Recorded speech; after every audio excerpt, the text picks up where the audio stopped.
Right. Court is calling 2024 CR 2071 and 2024 CR 007676 State versus Hank Maldonado. Can I have parties announced? Andrew Harrison, State. David McLean for the defense. And are you Mr. Maldonado? Yes, Judge. In each of these cause number, you entered a plea of no contest. According to your plea bargain agreement, and each cause number, punishment is to be assessed at a cap of 12 months in the state jail facility. The state is opposed to your application. The cases will run concurrently. The state is taking in consideration 2024 CR 1039. Have both parties had a chance to review the PSI report, state? Yes. Defense? Yes, Your Honor. Any objections to the PSI report, state?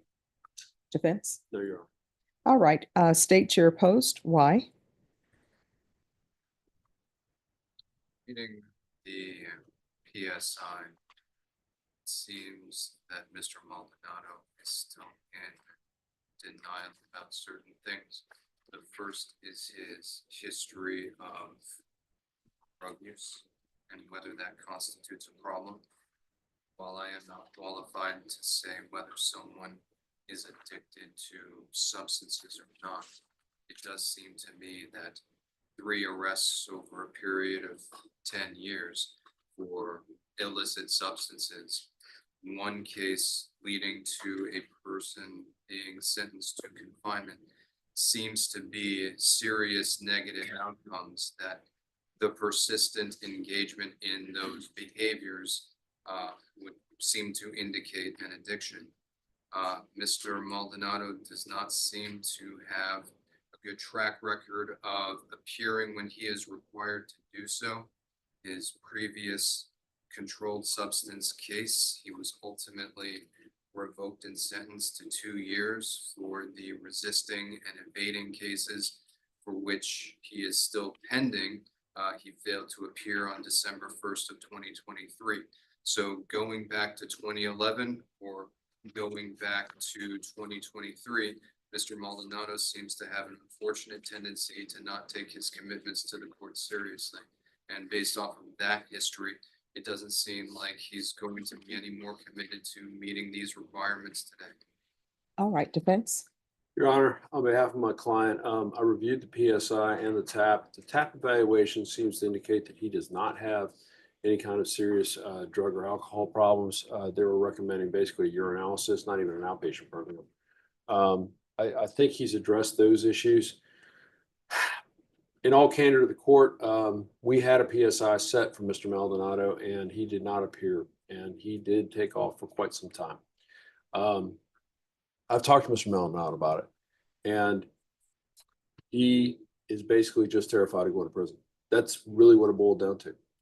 And with kind of this opposed type of offer, he was very nervous about coming in. And some people have a fight or flight, and he took off. And I tried, Your Honor, to get him back in, and it was just something that he was just too afraid to face. And that's just being honest with you. I think he could be successful on probation. I do. He's got a business. He works with his wife. I think it's something that he could be productive. He hasn't gotten in trouble while he's been out, which is not an excuse, but it is at least something where he's not just going out and reoffending again. We would ask the court to at least consider the application for deferred and place him on probation. All right, Mr. Maldonado, you were scheduled to appear for court. You did not appear. That's a sign that you won't be a good candidate for probation. I'm looking at your criminal history and you have a burglary of a vehicle from 2011. You were sentenced to 80 days in jail. Then you had a possession of marijuana, which I understand people see that differently now. That was dismissed because you were convicted of something else, which tells the court that it was taken in consideration. Then in 2011, you had a possession penalty group 3, 28 to 200 grams. You were placed on deferred adjudication for 4 years out of the 186th District Court. Probation was revoked and you were sentenced. They amended it and just sentenced you to 2 years in the prison. And then in 2023, you had another case, book dismissed. And then you had these two cases that you were set to appear before the court and you failed to appear. How old are you? 33. So you're 33. You're not a teenager. So why you would steal someone else's vehicle or use it without permission is beyond the court's understanding at a person your age. In each cause number, the court is going to find you guilty, sentence you to 12 months in the state jail facility. The cause numbers were run concurrently, taking consideration 2024 CR 1039. I apologize for interrupting. Is Yes. there already a dismissal form on file for that cause? I'll have to have the clerks look and see. What was the case number again, Judge? I'm sorry. It's 2024 CR 1039. In each cause number, there's to be restitution and no contact with Richard Anthony Johnston and also Felix Francisco Citero Rivas. And I recommend the therapeutic community. He says he doesn't have a drug or alcohol problem, but there has to be something wrong with you, or either you're just someone who likes to steal and take what doesn't belong to you. Did you review the documents entitled Trial Court Certification of Defendant's Rights to Appeal in each of these cause numbers? Yes, I did, Judge. All right, because this is a plea bargain agreement, because I followed your plea bargain agreement, and because you waive your right to appeal, you do not have the court's permission to appeal. Because these are felony convictions, you're not allowed to own or possess any weapons or ammunition. If you have a question over what a weapon or ammunition is, you'll need to speak to an attorney. Do you understand? Yes, I did. All right, and it probably would have been in your best interest. Well, not probably. I know it would have been in your best interest to have appeared on your sentencing date. Who knows what would have happened if you would have.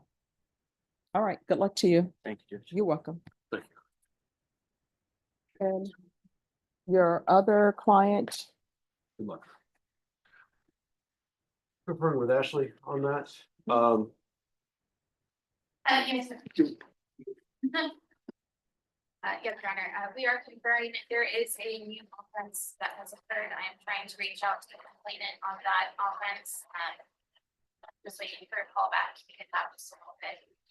okay, sure. Judge, All may right. I- Yes. Just Thank you.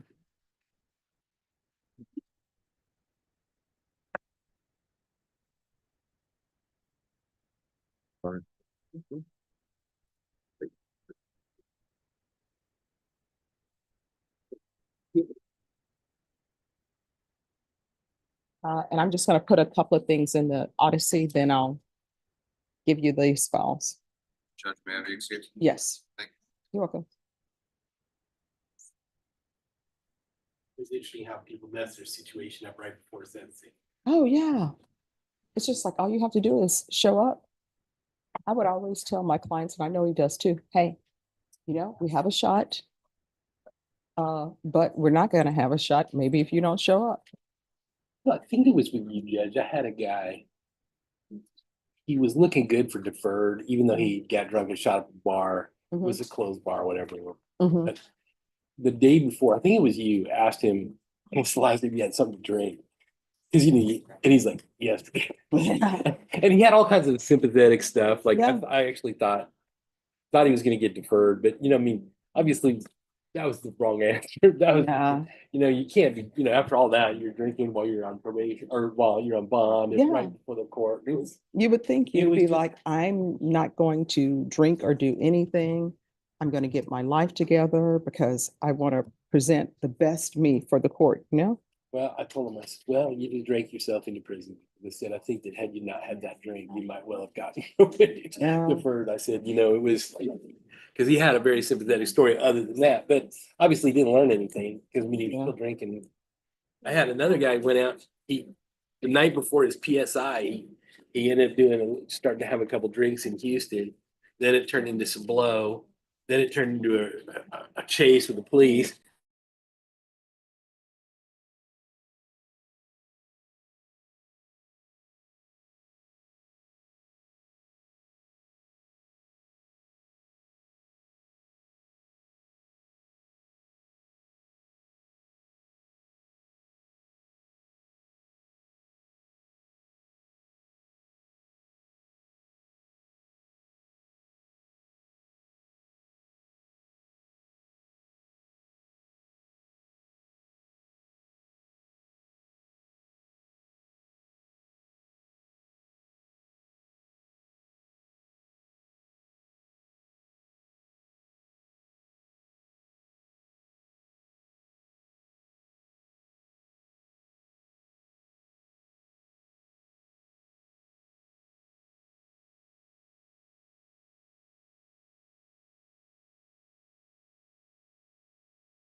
offense. Mhm. And I think it's going to impact how Ms. Jones wants to proceed Mhm. with the recommendation to the court, which we know is not binding on the judge.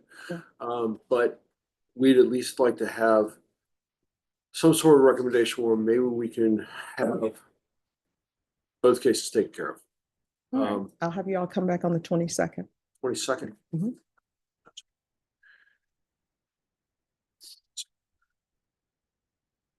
That's perfect, Judge. All right. See you all back on May 22nd. Thank you, Your Honor. You're welcome. Thank you. Yeah. You got my numbers and stuff, right? Huh? You got my numbers and stuff? I do, email, yes. everything, yeah, just call me when you know what you're. We'll figure it out. I will. Thanks, sir.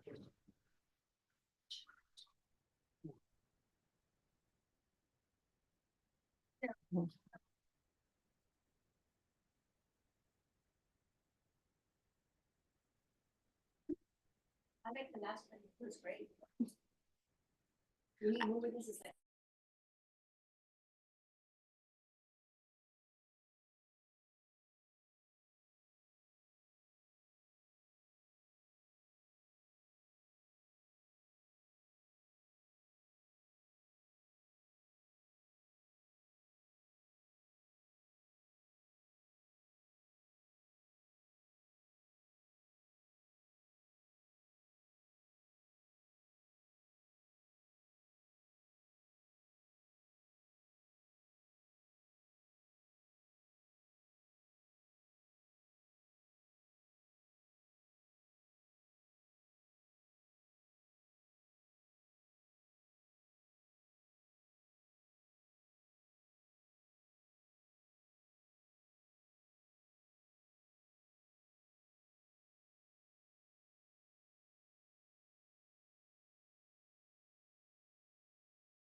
You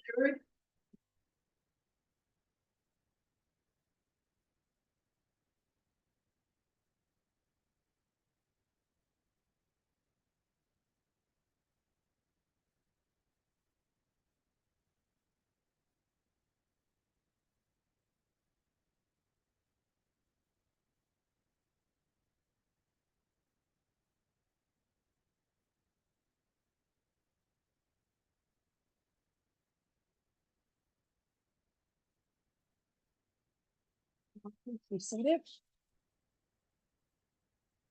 Defense, you may call your next witness. Your Honor, this time the defense will call Mariano Rendon to the stand.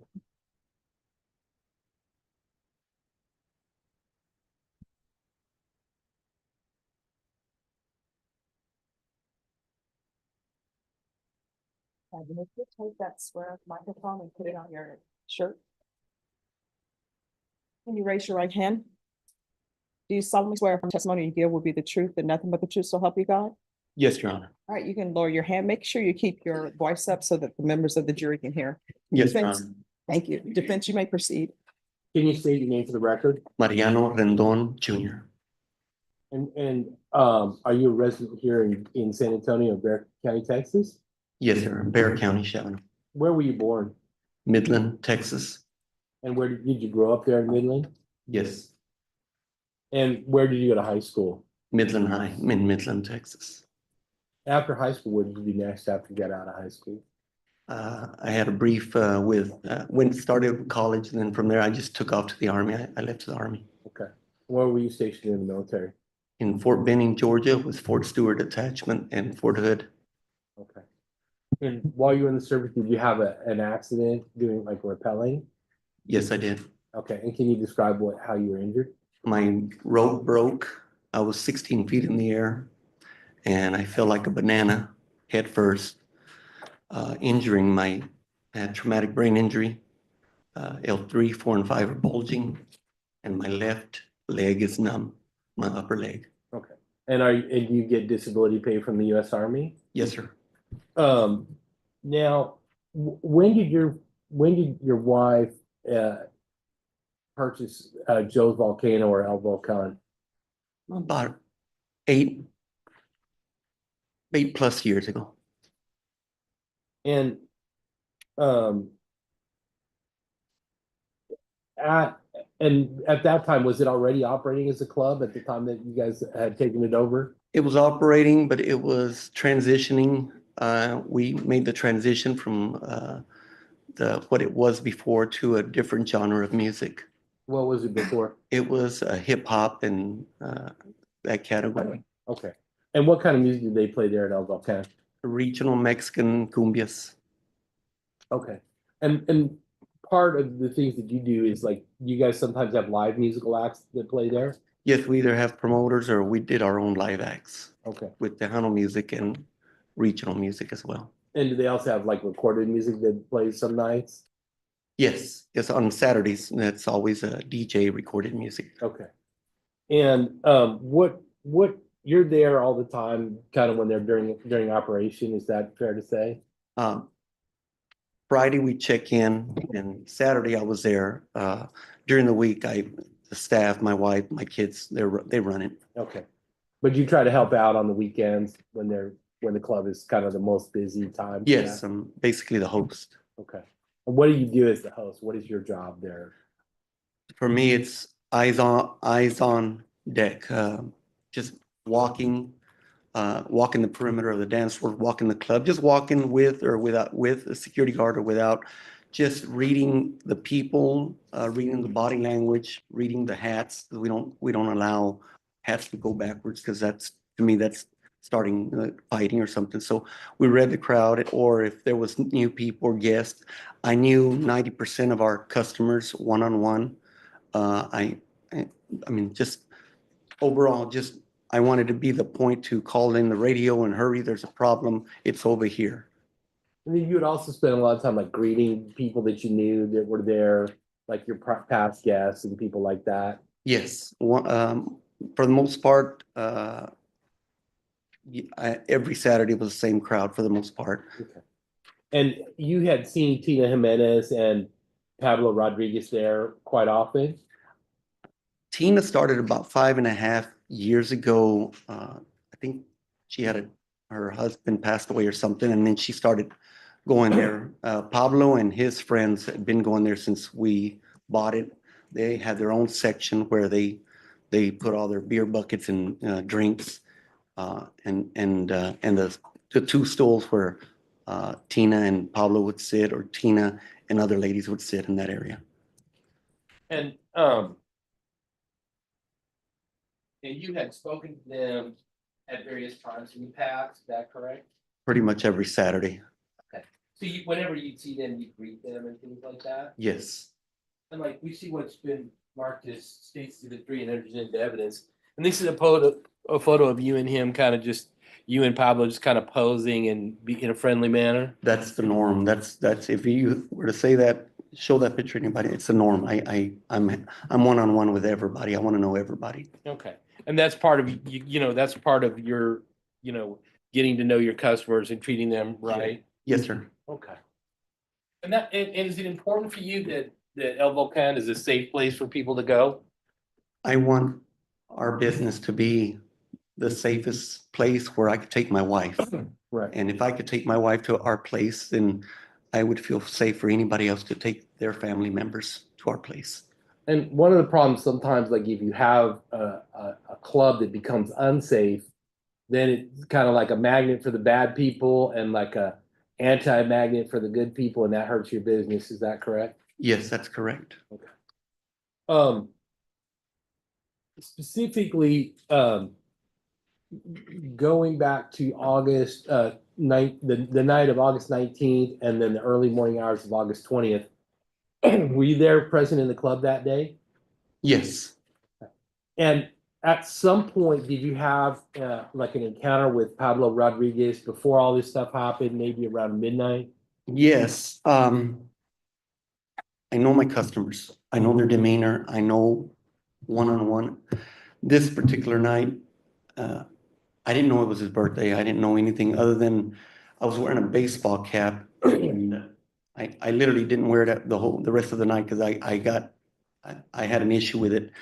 As I'm walking around on the interior of the dance floor, there's a railing all around the dance floor, and I walked inside and I'm greeting everybody. I'm looking at everybody. I'm making eye contact with everybody. As I'm passing them, I said hi to Tina as usual. Nothing out of the norm, because all of their party, they work from Casillas Muffler Shop, and they're always there, and they all knew me one-on-one. As I'm passing Tina, the gentleman that I forgot his name. Pablo. Pablo, I'm sorry, I went blank. Pablo, he grabbed my hat and shook me, went like that, like that, like that, like 3 times. He just jolted my head, and I stopped him, and I said, "You need to stop. We're not going to do this tonight. We're not going to do this." And then Tina got on his case. I said, "Tina, I don't know what's going on, but tell him not to do that, or I'll kick him out." And then that's when she said, "Oh, yeah, we're partying at this place. We're having drinks. He's just a little accelerated." Objection, Your Honor, hearsay. Sustained. Just don't talk about what other people said, okay? Because there's some rules about the court, which means that we can't talk about what anybody said unless the judge says we can. Yes, So sir. whenever I'm asking you questions, I'm just asking you questions about your observations of their demeanor or like their actions, like physical actions. Yes, sir, Okay. I'm sorry. Okay. Now, when he grabbed your hat, did you feel like that was kind of out of character for him? Yes, sir. And did it surprise you that he did that? Yes. And did you begin to think that he might be intoxicated when that happened? I think he was just feeling very, very good. I mean, because we're at a club, I think pretty much everybody's trying to get intoxicated or gonna get intoxicated. So he was feeling good. Okay. But maybe a joke that you felt kind of crossed the line a little bit? Yes. Okay. Between that and 2 o'clock, did you have any other interactions with Tina or Pablo that's memorable in any way? No, just the normal. If you're, let's say, like they were always there at one part of the club by the dance floor, I think I would say 8 to 10 times I'll circle the club all night long, keeping an eye on everybody. I'll circle them about that many times. And then, but there was nothing that stood out like as odd other than that incident with the hat No. prior to this. Okay, so let's talk about 2 o'clock in the morning. So what is the significance of 2 o'clock in the morning in the business, in the bar business? Well, in my timing is 1:45. Okay, what is significant about 1:40? 1:45, everybody that has beer buckets, we take the buckets out away from them because the beers are in ice. So our philosophy is take them out of the ice, put them on the tables, they'll drink up because they don't want them to get hot. So it gives them a time span, hurry up, we got 15 minutes. And then I think we pick up the beer buckets, I believe it's 1:55. That's the time that all beer buckets should be picked up by then. Then at 1:45 and every 5 to 10 minute increments, they're saying last call, last call. Now, where it gets confusing is that last call is the bar is closing. However, we have late night hours through TABC and they can still drink till 2:15. We don't ever tell our customers that because then it'll be 2:15 plus. So they think they're getting away with 2 or 3 minutes, whatever, but we start picking up the empties or hot beers and throwing everything away at 1:58, 2 o'clock. And when we talk about TABC, we're talking about the Texas Bureau of Alcohol and, is that correct? Texas Alcoholic Beverage Commission. Texas Alcohol Beverage Commission. And so they have these strict rules, and if bars are in violation, they sometimes have people that go into the bars to check on their compliance. Is that correct? Correct. And sometimes they may come like and inspect your bar, or they may have somebody that's there either trying to buy alcohol underage, or they may have somebody trying to check to see if you're complying with your stop drinking times. Yes, sir. Plenty of times. And so that's something that's of concern to you, is that you're drinking, that you stop selling at 2, correct? Correct. And then you have to have everybody stop drinking by 2:15. Correct. But about what time do you start picking up the actual bottles of beer? As what my pattern is, when it's closer to that time, when it's 2 o'clock, I start going like this around the whole dance floor. I'll go another 5, 6 times around the dance floor, and I'm aiming at my watch and telling them to drink up. With that, I'm either I have a porter with me or I'm by myself on the dance floor because everybody else, it's a big club, and I'm throwing away the empty bottles or the bottles that are halfway, and telling with what I'm doing, I'm letting our customers know that it's time, start drinking up. And on the third time, because I'll tell them the first time, hey, it's time. Then I'll go around the second time, the same person, and it's time, hurry up, I'll be right back. And the third time, they've already been told 3 times, that's when they know to give them up. And it's customary. That's what we do. And we pick up everything and we sweep. We basically sweep like clockwise, and we take everything off where everything's empty. And at that time, all the porters and the security officers come to the floor to help collect all the alcohol. Is that correct? Yes, that's correct. And what does a porter do at your establishment? Porter's always picking up trash, broken bottles, empty bottles, any debris that needs to go into the trash can. Okay. And then the security officers, what are their roles? Their role is to oversee the entire clientele inside, the parking lot outside, to continue to overwatch the bars, to continue to overwatch me, and to be on alert if something comes in. And on a night like this, like how many security officers would be inside the club? We always do more. We're required for the size of our club to have 3 security. That's the requirement by TABC. I think, and it might be 3 or 4, but it's like if you have 200, you're supposed to have 1 security guard, something, there's a matrix. However, I always try to get 8 to 13. I always want to have an abundance of security so they can cover the outside, they can cover each other, they can cover the inside, and then we can also patrol the parking lot. And in a normal night, how many people might be outside versus inside? Security? Yeah. 2. 2 is a protocol, 2 guns outside at all times. And then And then there may be some other guys going out to deal with incidents or something like To that. deal or talk with customers, to go to the parking lot. The parking lot's around the corner of the building, so somebody will take off out there to scan the area, make sure there's no burglaries. And the rest of the guys are by the restrooms. We have them posted by the restrooms and strategically, How big was El Volcan? 10,000 square feet. 10,000 square feet, so that's very large. And it's all on one level? Yes, sir. And then, how many, how many people can fit, what's the amount of people that can fit in that establishment?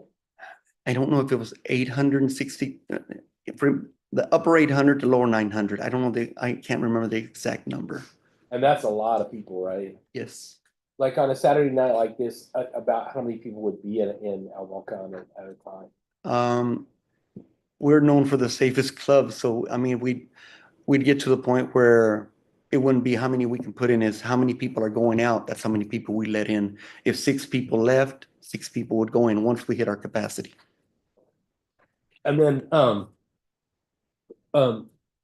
this particular night, how did you get kind of alerted that there was a problem? Me and the door guy, also my staff, like Chris and the door guy, they'll, at some point during the night, they'll be from outside, they'll go inside and assist us. So me and, I believe his name was William, we were walking the dance floor. We had already made our rounds. We were on our 3rd round coming around.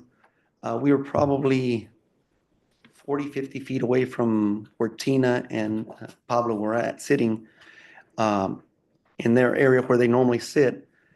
At that point right there, I see something, I see a commotion, I see a brawl. And do you have a walkie-talkie that you carry? Yes, I do. Okay, but you didn't hear any radio call about it, is that correct? No, I don't have a speaker. I'm the one that just calls it in. Okay. I don't monitor the chatter. Okay. If I see a problem, if I see somebody, putting their baseball cap backwards, putting their shoulders up, some demeanor, I'll call security in, go to this area, go to bar 3, go to bar 1, just monitor. And so when you heard the commotion, what did you do? I saw the commotion, and it's dark. It's a club, it's dark, and there's a lot of lights, but I saw like just a ball, and then people are getting away. So I knew there was something. So me and the gentleman with me, the door guy, we ran up there. And as I'm running up there, I see it's just there on top, and it's just a mountain. To me, it was a mountain of people, and they were attacking somebody. That's all I saw. And did you know, I mean, because it is crowded, because it's dark, there's lights, there's this pile of people. Do you know who's in that pile? No, sir, I did not have a clue of who was where, when, nothing. Okay. And so describe that. So when you start to have, what do you do when you see that? As I'm running to a situation like that, I am immediately assessing. I'm looking out for security guards. I'm probably yelling on the radio. There's so many things simultaneously that are going on. And as we're approaching, my staff is ordered, their protocol is to make a wall around the problem, to stand. They're not allowed to get involved. Just stand, watch while the security gets there and they take over. But at least nobody else gets hurt. They're just there to instruct it. So as me and the gentleman were running, I see them just wailing on somebody. I did not know who it was. There was 3 to 4 guys and a girl. They were on top, just wailing at somebody. When you say wailing, you mean they were throwing punches? Oh yeah, it was bad. Okay. And so when you get up there, what do you do? Well, at that point, there's only 2 things I could do. I don't see security yet because it's happening so fast. I'm yelling it in. And I just went and I mowed them over. I pushed everybody off. With the momentum of me running, I just put my hands on the whole crowd and rolled them over. And I remember getting up, and the first person I got is this girl. I grabbed her. She was hitting somebody down there. I grabbed her up, pushed her off. I got the guy here, pushed him off. And then we're peeling off the other guys. When they saw who it was that went there, they immediately dispersed. That's when I believe security got there, and they were handling. Okay. And at some point, when you first got up, when did you realize it was Anthony that was on the ground? After we peeled him off, after I picked up the girl and moved that guy and pushed him out off the mound, so to speak, then I noticed there was a security belt, security uniform, and a weapon. And did that scare you, the fact that there was a weapon in this pile of people? That's my biggest fear. That's my biggest fear. I will not panic. I will go, just alarms are buzzing. That's my biggest fear. Because if someone gets the gun, they could hurt you, your staff, or your patrons, right? Yes, At that point, did you know that Pablo was in that pile of people? no,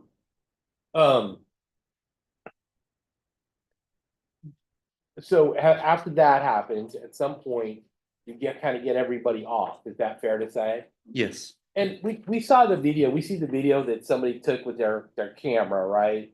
That was passed to, I think, Esperanza. And that video, that clearly does not show the entirety of this encounter. Is that fair to say? it's very fair to say. Okay. And does it look to you like it's been edited in some way? Definitely, And why do you say that? because it doesn't show me running up, doing what I did and peeled the people off. It didn't show me literally grabbed her from behind, picking her up and putting her over here, getting the other guy, which I guess that was her boyfriend because they stayed together, putting him over there and then dispersing the rest of the people off. Okay. So what we're really just seeing is the very end of the encounter. Is that safe to say? It going to the ending, yes, sir. And then we also saw, to some extent, the video that you had, your surveillance video, I guess, from the club. Yes, now that will show you, however, it's very hazy, but I could walk through to there I am, and you could see exactly what I did. Okay. And but it is super hazy, right? Yes, we That's have one of the smoke problems. machines. Yes, sir. Yeah, and then one of the other problems, you have all these flashing strobe lights and things like that. Yes, sir. Does that sometimes obscure the camera Yes, sir. and make it difficult to see? Yes, sir. And then you don't have, it's kind of dark in the club, is that right? Yes, sir. And that's because that's like the mood kind of lighting that people like Yes, sir. when they're dancing and stuff like that. Yes, sir. And then as we go through this, so once you've got them initially off,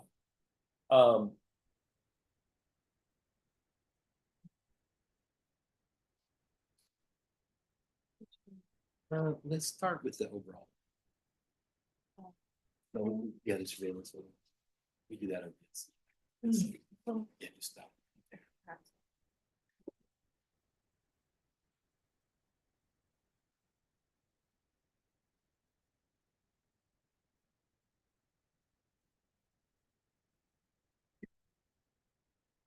Okay, kind of describe, yeah, it's probably easier for you to look at that bigger one.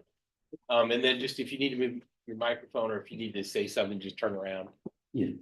Okay, tell us what we're seeing here.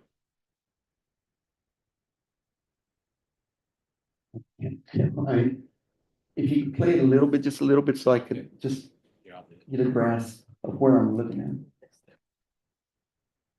Because it'll turn colors with the lights. Yeah, we're looking at the dance floor. Where we have like a fan over there that's in the way. Yeah, the fan's right here.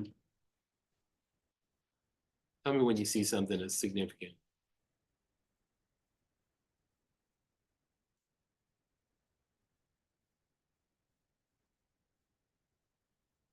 It's very hard to see, is that correct? Yes, sir.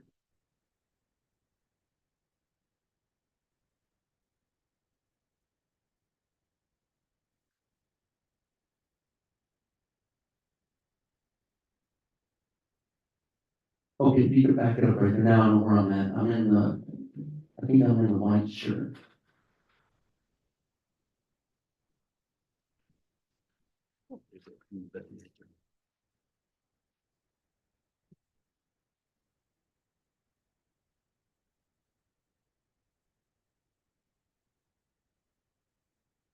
I'm kind of playing it frame by frame. Can you see where you're at there? Yes, sir. Where are you? Can you stand up and point to where you're at? I believe this is me right here. Okay. I'm- And is the fight already started at this time or not yet? I think Yes, it has. Do you want me to back it up a Yes, little sir. bit?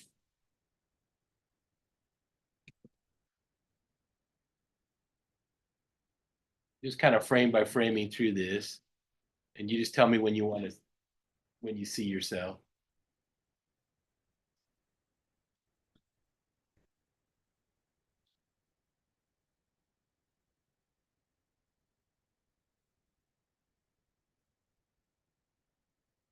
Is the music quite loud in there?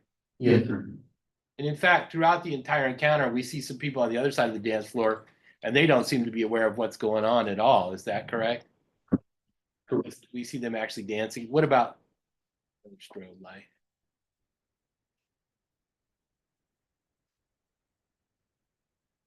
If I'm not mistaken, this camera was probably at 40 feet away. Okay.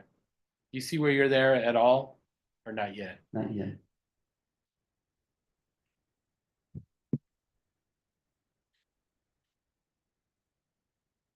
Is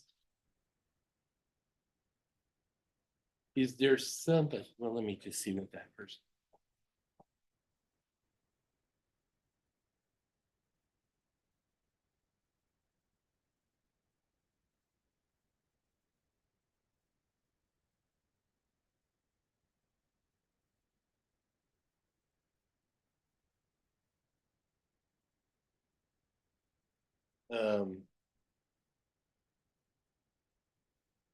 You see that area next to the man in the couch or in the what looks like it could be a baseball hat? Yes, sir.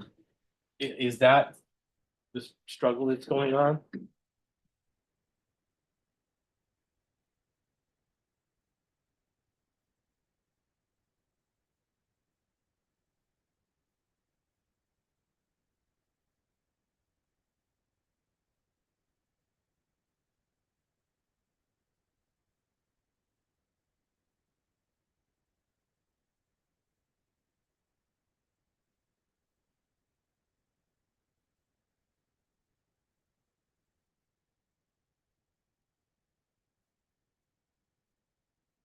It's just very difficult to see. Is that, can you see anything now?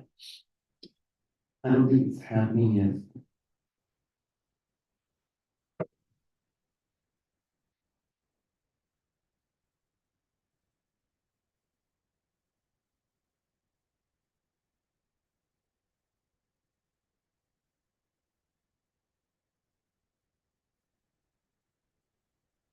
Okay, there, that's when I rolled right there. I pushed everybody. It's hard to see it when it's still. Okay, I'll just play it and you tell me. I pushed everybody, then I'm feeling them away right there. Mhm. So you're that right there when we see you, is that you bending over to pick somebody up? No, that was one of their people. I'm right there. There I am, right there. We see somebody kind of stumble away. Yes, sir. And who was that? Do you That know? was one of the guys in their party.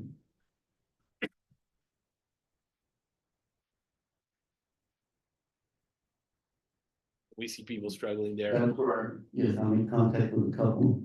And they kept coming at me or coming at the situation.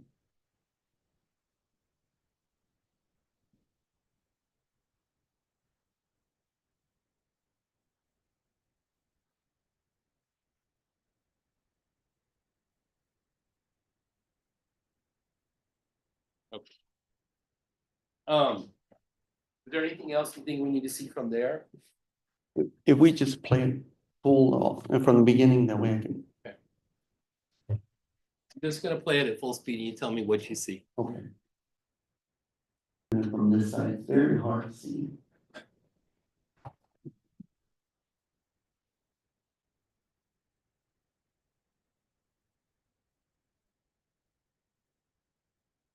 Right there. There. I came in from that end this way, and I pushed everybody. And the struggle was going on and on and on. See, there goes one guy got pushed, the other guy's on the bottom with the security guard.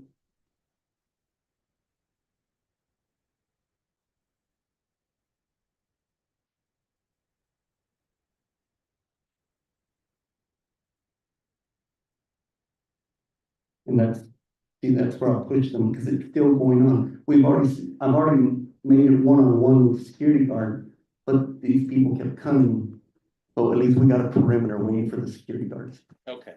So after you started peeling people off, some of the guys stayed on the fight and some people but Pablo and Anthony are continuing to struggle there on the ground, correct? Yes, sir. But after you start peeling people off, and were other staff members like Calvin and Chris also trying to help keep people away? My staff is, the ones that are not certified as security guards or anybody else, they're not allowed to touch, grab, push, or anything. They're allowed to make a wall. Now, sometimes they have to grab somebody or something, but our protocol is, if staff is there first, you create a wall.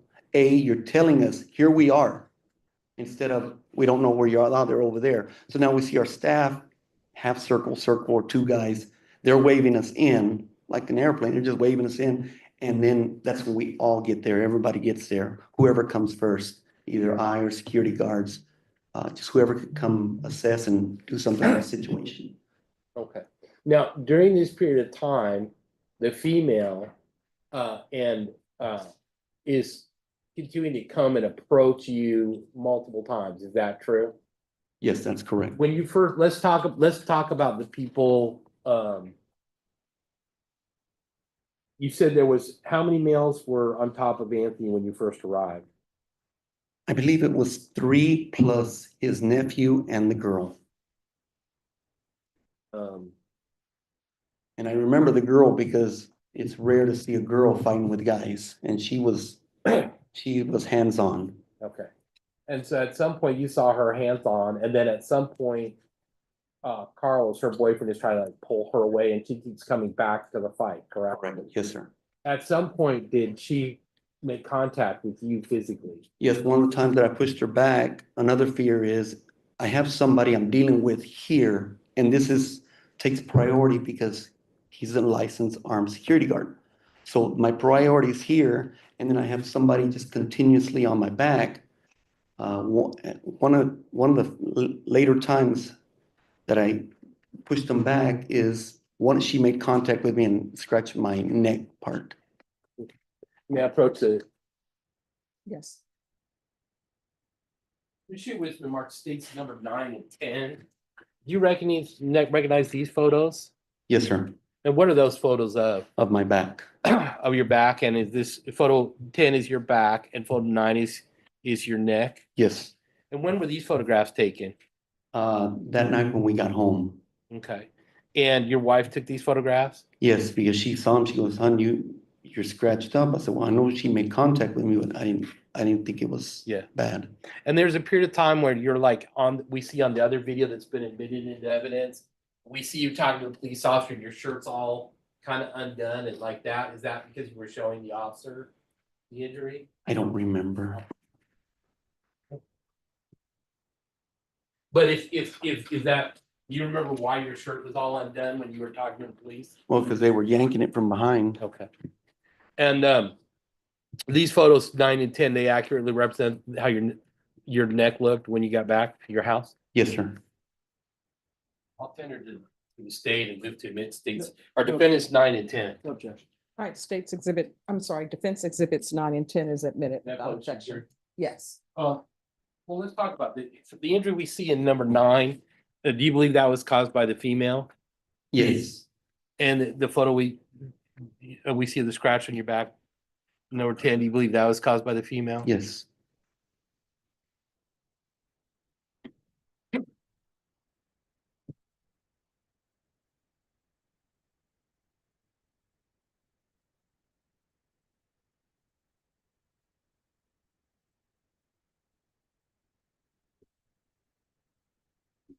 Not the stream video, the other one, the cell phone.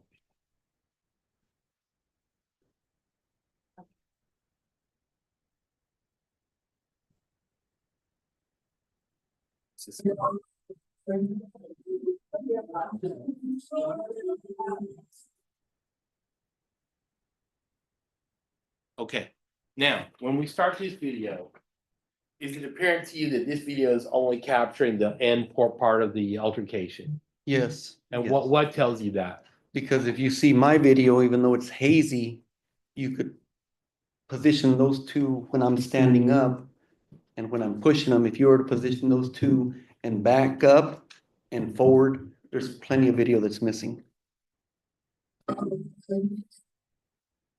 Okay. So here we see, who's that laying on the ground? Now I know that was Pablo. Okay. But at the time, did you know that was Pablo? No, sir. And the person on top of him is who? Anthony. Okay. Now, at this point, when the video starts, the other people that were fighting in that area, they have now stopped or at least moved off of where Anthony is. Is that correct? That's correct. And so now, who is this person in the white shirt looking down? I don't know. Okay. I know that next to him, the other security guard has another guy on the floor. And as we see this video, does it appear that Pablo is continuing to struggle with the officer? Yes, Okay. And like right here, he's trying to move his hips in to change direction. correct. I mean, he's trying to turn himself around. Do we see you in this photograph? Me right there looking down. Okay. And I'm watching that I'm watching him twist and turn and trying to turn around.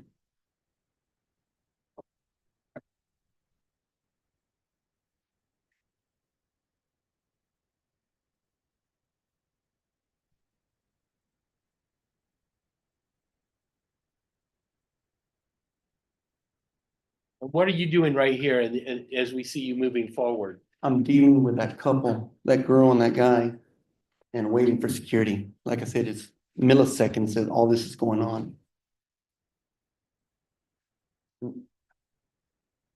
Right there, I looked down and his hands were more closer to his weapon.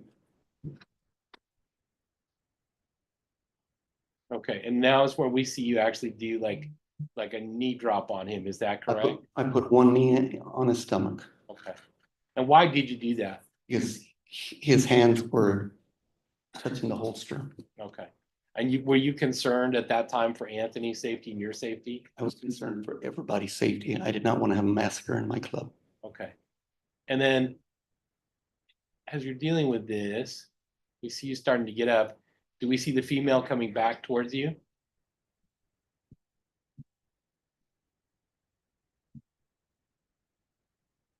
Yes, Okay. And then you get up here and push them. Is that correct? correct.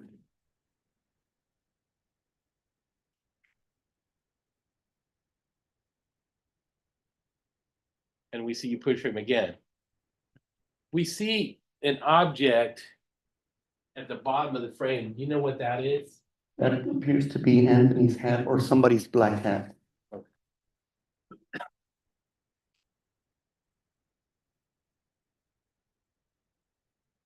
We see her step towards it, and then we see her, I think, pushed again, and then she falls in the area of the hat. Is that correct? Yes, sir. Or here, you're doing this with your hand. What are you doing when you're doing this? When a situation goes on, I yell. And as you can hear me there, I am yelling because I need everybody to understand to get back. I don't care who you are, you have no business.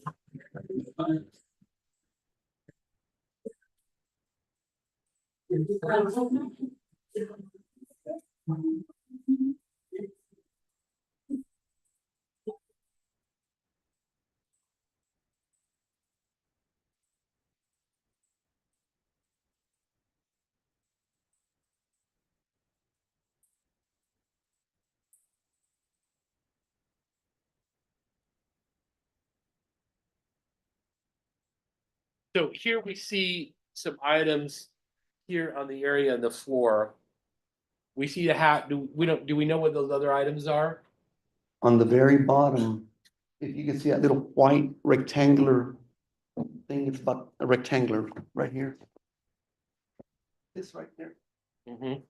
My wife prints out and labels every radio. That's the radio because that's the label that she prints out, like 15, 10. They are all marked and GPS.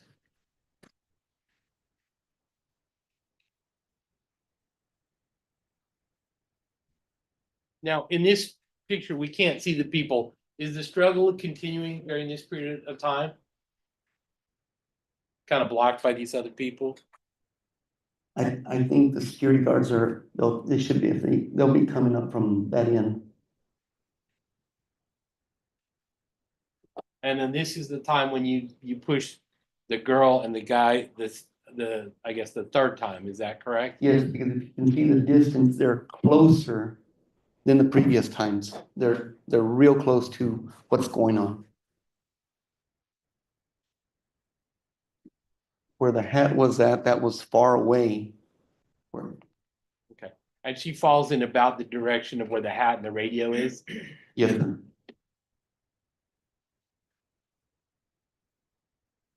And do we see him reach down to pick something up at this time? Yes, sir. And do we know what he picked up? No, the radio and the hat are no longer there.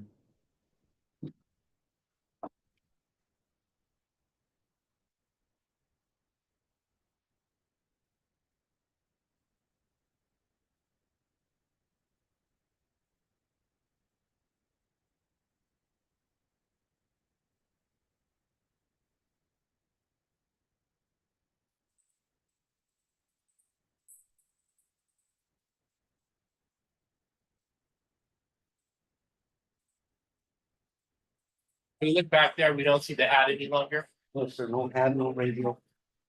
Everything was missing now.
Now, afterwards, Anthony had,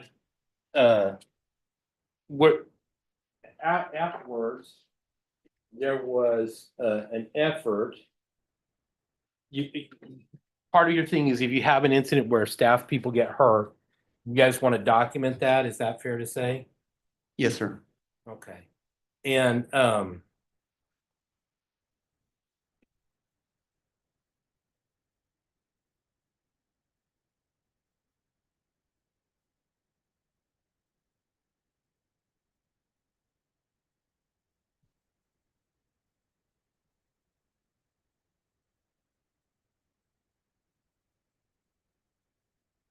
so there were some photos taken of Anthony.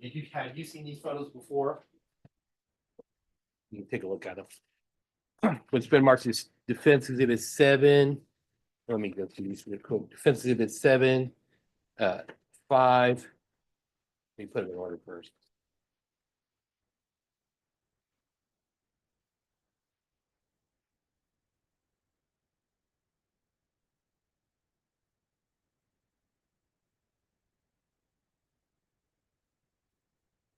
So we have Defense Exhibit 4, 5, 6, 7, 8, and States Exhibit 33 and 24. Okay. Were these photos that were taken to document any injuries that he might have the night of the event? If there's any any incidents, they're always to take photos at the end of the night as well as write a statement. And did they do that in this occasion? Did they all write statements and have photographs taken? I'm not sure. Okay. I'm, But you've seen these with Anthony, correct? probably back then. Yeah. Yes, sir. And when you saw Anthony after the event, what did you notice about Anthony? That night, Yes. the morning, he was just, he was showing signs of being in a struggle, you know, after a fight, you're limping, you're red, his face was red and had marks on his face.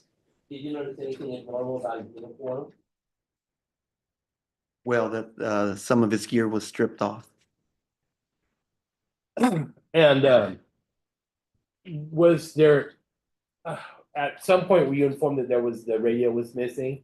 Yes, immediately after the radio was, known, when we did an inventory of what was missing, we realized that the radio was part of it and we started GPSing it. What about the baton? Was the baton missing as well? Yes, the baton, Did you ever locate the baton? we didn't locate the baton, no, sir. Okay. And the radio, so talk about it, the radio's equipped with a GPS device and you started to GPS that? Yes, sir. Immediately, it's like pinging the phone. You're trying to ping it to find out where it's at. And they do that through the computer. So they were pinging it and we could see it. It was on I-10 and 1604 at a tire shop, a mechanic shop, in the wee hours of the night, you know, after 3 o'clock in the morning. And then from there, it went to Nixon, Texas. And that's significant to you, the fact that it went to a tire shop, because you're aware that Mr. Rodriguez was a mechanic, you knew that at the time? Yes, they fixed the tires of my trailers and my trucks, and they also replaced one of my motors in one of the trucks. And then after you tracked it to Nixon, at some point, did you describe this to Detective Grossi? Yes, I told them that there's reports, that we filed reports over there in Nixon, and that we pinged it over there. And did you ever go out to Nixon to see where it was, or did you ever? Yes, I know we went there once. It's been a while. I believe we went out there twice, but I know for a fact that we went out there once because it was pinging by a church and an apartment complex, not apartments. They're like 2 duplexes together, like a row, four apartments together. And you know if the Nixon police ever went out, or the police department handling that area ever went out to try to locate the device? Yes, one police officer met us out there and we're showing them where it was pinging. And so we were looking around the church building and I didn't want to get close to the apartments. So that was gonna be up to him on what he did. Okay. But as far as you know, they never did locate the radio after that, No, sir. and it no longer functioned after that? It functioned maybe a week or two, another Saturday, either the next Saturday or one of the Saturdays following. And the reason we know that is because when you click our radios, it tells you who's calling. Like if I have number 16 and I click number 16, all of the radios will say 16 is calling. So that way we identify which guard is calling it in. So we're already on alert to, hey, it's so-and-so's radio, he's clicking it, go check on him. And the number came up with a missing radio, and they were just yelling and screaming and talking while we were conducting business, and it was during business hours. Okay.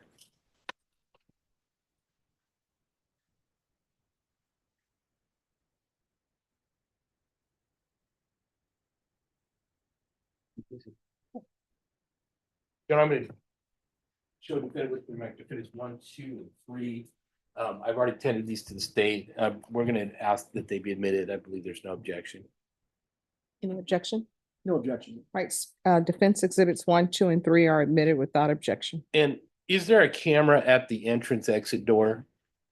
Yes. And are these stills that we took from that entrance exit door camera? Yes, sir. And who is in these photographs? Who's the person in the brown shirt? That's Pablo. Okay. And is he being escorted by a security guard as he leaves the building? by Anthony. Yeah, and Anthony actually is hands-on with him as they leave the building? He's got his shoulder on him just in case if he wants to turn around, or it's protocol. We put our hands on their shoulders. I'll publish the jury. Um.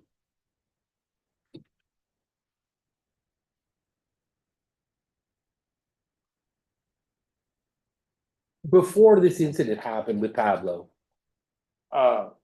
I mean, when you found out that it was how did you find out it was Pablo that was the person that was on the ground?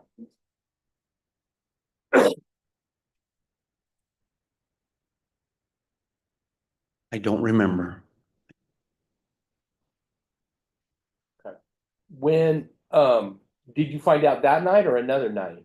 Yes, that night, because his wife was in the front, but during the whole interaction, I did not know it was him. And,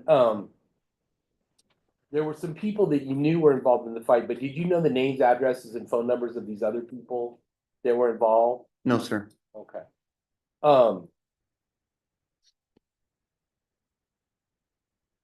When you did the knee drop on Pablo, was it your intention to cause him, was it your intention to be cruel to him or mean to him in any way? No, sir. Okay, what was your intention in doing that? To stop him from grabbing the weapon.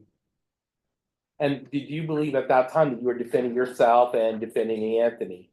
Yes, sir, because Anthony, it was, he could not handle him, and something else had to be done before that. Again, milliseconds, he could have grabbed, and it would have been bad. And now, when you did the knee drop, was it your intention to cause injury to any person when you did that? I mean, was it your intention to cause serious bodily injury to the person that was laying there? No, sir. What was your intent? What was your hope was gonna happen after that? I was hoping he'd just stop. I was hoping he would just free up and give up. Okay. And if the female and her boyfriend had actually stayed away, what would you have done if they would have stayed away and not come back to continue to get involved? I'm just gonna project a speculation now. It's the same. Well, let me ask you this, if they had stayed away, that would give you a better opportunity to handle the situation. If they would have stayed away while we're calling in security, the next thing to do, while there's already somebody hands on the person, the other person immediately grabs the legs and folds them back and neutralizes his movement. Okay. And so because these other people were getting involved in the fight, did that make it more of a difficult situation for you to contain? Correct. Now there were some phone calls between you and Tina afterwards. Can you describe, how did that come about? Tina went to the front and she talked to first she went to my daughter at the front desk, and then she went outside to talk to my son. When she was at the front desk, she asked for my number, and my daughter told her, or she didn't give her my number, so she gave her number to give it to me. Okay, but it was Tina that reached out to you and asked you to contact her, correct? Yes, sir.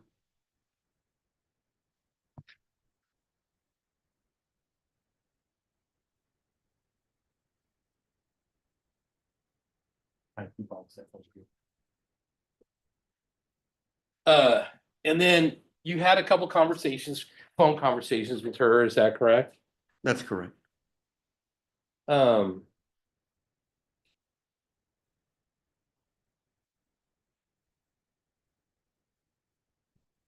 you actually sent Tina, I'm gonna show you what's been admitted in the evidence is, I think, stated 14.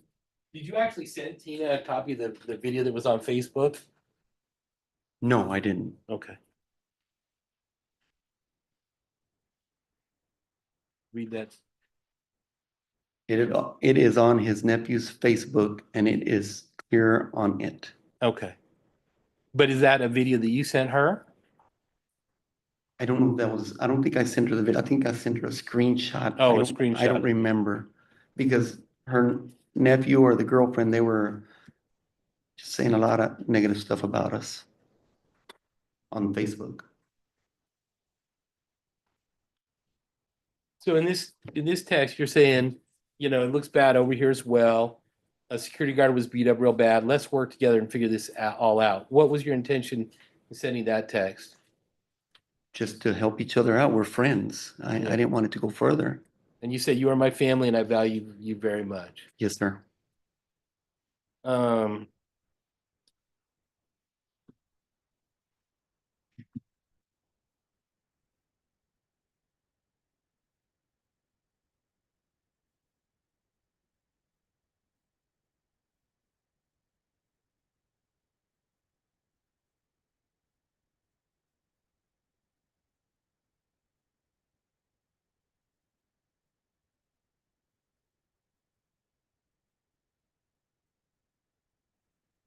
and in this question, we hear what colors were his pants?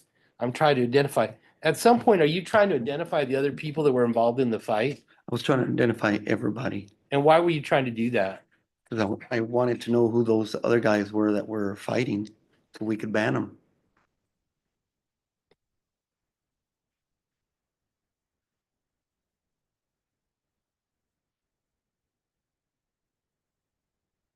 And during the fight, the porter named Calvin, was he injured as part of the fight? Yes, he ended up going to the hospital with a dislocated shoulder, is what I was told. And then he missed work the next weekend because of his injuries from the fight? Yes, sir.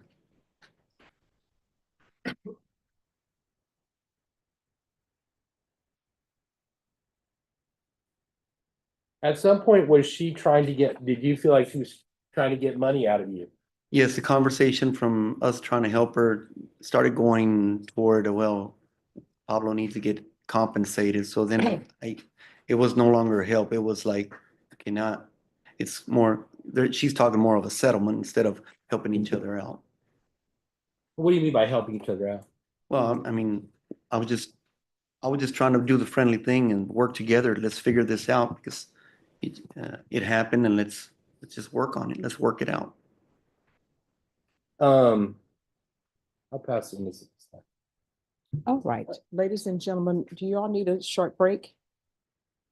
All right, so what I'm going to do is I'm going to give you all a 15-minute break. Is that enough time for everyone? All right, please remember my previous instructions and I will have you all back here at 3:45. Everyone, please rise for the jurors.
the witness for cross-examination. Yes, sir.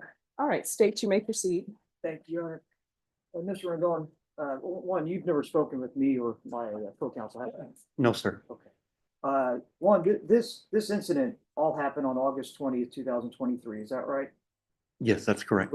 Within Bear County, Correct. and Pablo was injured, is that right? Well, as it stated, yes, And you're the one that's in the video kneeing him in the stomach, is that correct? that's correct. And let me ask you about the video. How many video cameras do you have inside of that, or did you have inside that establishment? Let's see. One.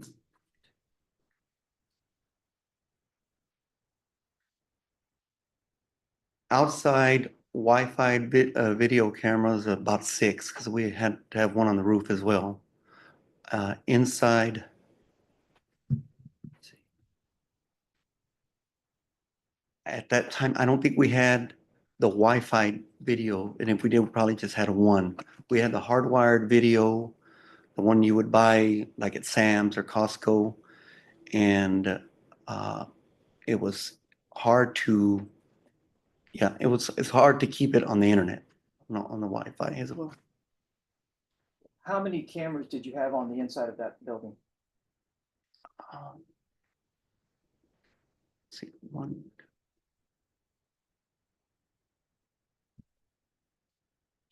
Maybe 14 to 16. How many videos did you turn over to the Detective Gross of SAPD? I believe 1. And out of that one, was that the one that we're seeing? On Yes, sir. On the, that we've seen, the jury saw previously. Correct. And that one was recorded from a cell phone from a computer screen, is that correct? That's correct, because we're afraid to lose it. We've tried downloading videos on that system, and we'd end up deleting it, or it was just, so it was the safest thing for us to do is just video, play it while record it on the phone. And so out of 14 or 16 cameras, that's the only video that you have at the inside of this establishment during that incident? No.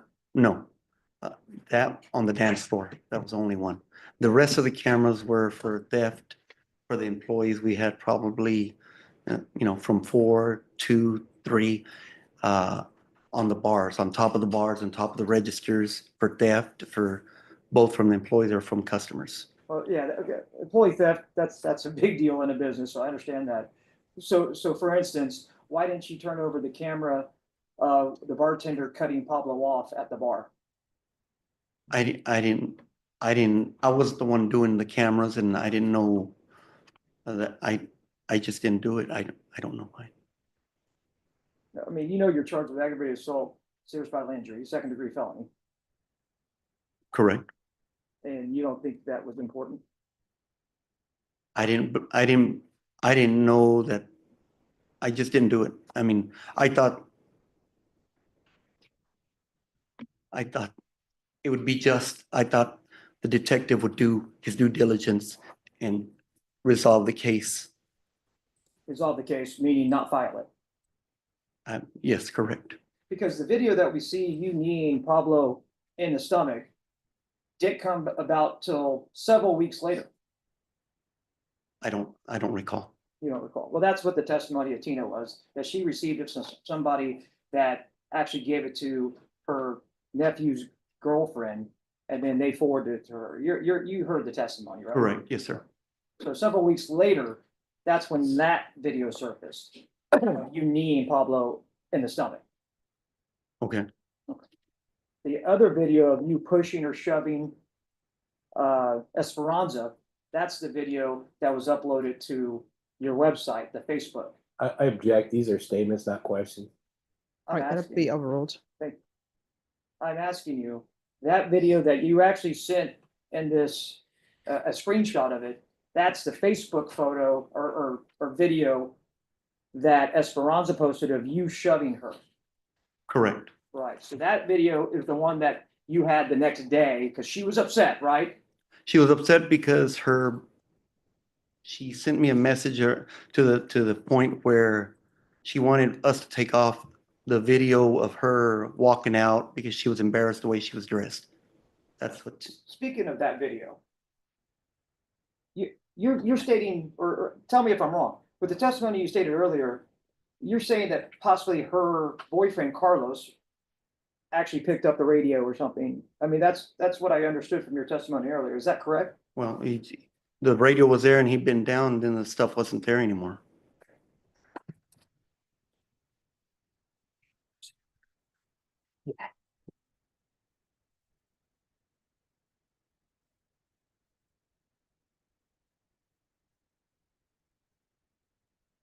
Okay.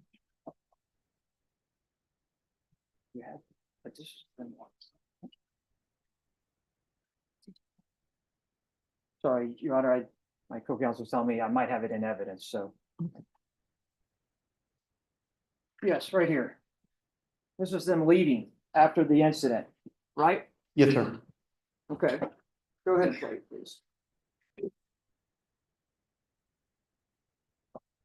You saw Carlos, right? Play it again, please. Pause it. You see in here, you obviously see Esperanza at the front, Yes, sir. yes. And then the individual, her boyfriend, which is Carlos Rodriguez, is standing right behind her or following her out. Is that correct? I believe so, yes. Okay, and then his friend, Mr. Baez, is behind them. Tell me what you see in their hands, please, play.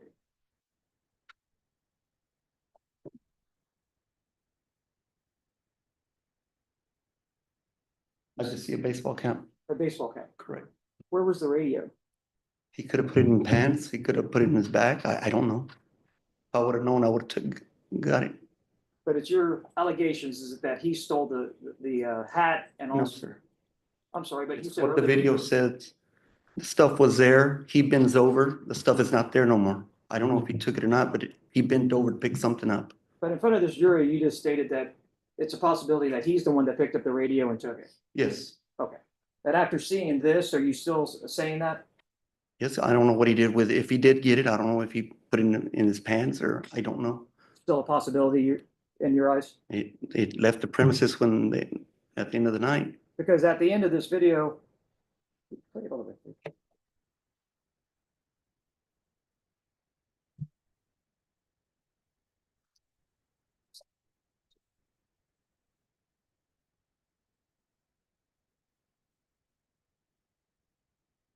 Who is that? The bald guy. His name is Scott. Scott is following them out, isn't he? Yes, sir. Escorting them out. Correct. So they had one of your radios, he probably would have taken it back, right? Well, the place is pretty much, well, there's no house lights on. It's pitch dark in there with the only thing lighting it up is the club lights. Plus, So side is different. so, okay, so let's go back inside. When you're inside with one video, you decide to go over to help out. Is that right? Yes. And you're a certified peace officer or you a certified No, security sir. officer? So you put hands on though.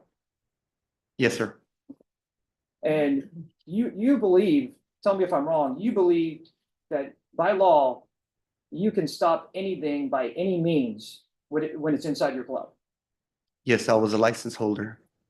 So you're thinking that you can do anything you want to anybody. No, in sir, that club. not anything. Just if somebody's doing something grave danger to me or to my customers, I can't be gentle.